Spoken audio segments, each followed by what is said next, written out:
Robert Livingston, talk about an offer you can't refuse.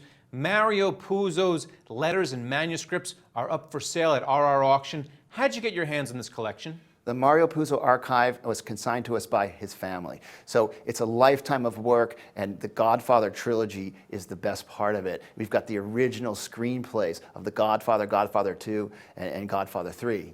And you have 9 copies or partial copies of the scripts. So the thing with this particular collection, however, is you can't break it up. There's a lot there, but you can't break it up. That's right. There's 45 banker boxes of Mario Puzo's work, a lifetime of work, 50 years of his work, starting from 1955, where there's 2 novels, his first 2 novels, which failed for him, and then we've got the original manuscript called Mafia, The Godfather, and then we have all the screenplays, works in progress, where he's gone into these famous lines, scratched them out, added them in his own pen, so it's not just typed, it's handwritten materials, tell the whole story of The Godfather, 1, 2, and 3.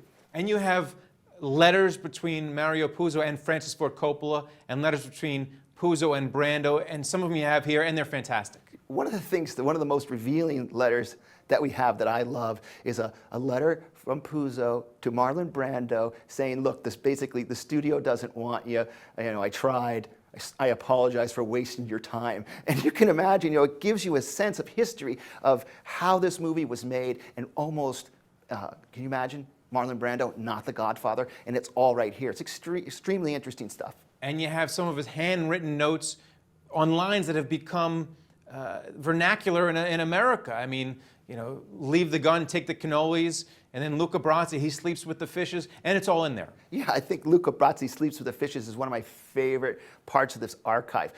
Puzo, in his own hand, he's handwritten it, says, Luca is dead. And then he has the inspiration, no, I've got to go back, and he scratches it out in his own hand in a different color pen, sleeps with the fishes.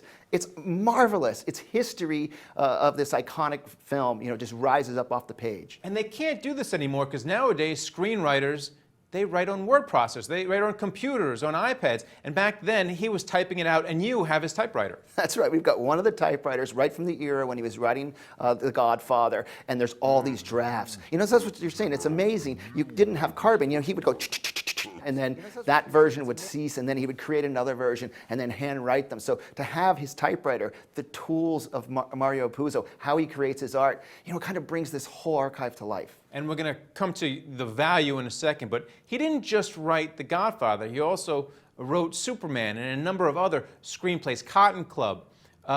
So can you talk about some of the other things that are in the collection, because it's not all Godfather related? That's right. He also wrote Earthquake, as well as The Cotton Club, all the Godfather 3's here. There's all his novels. I mean, he wrote for 50 years, and we've got it all.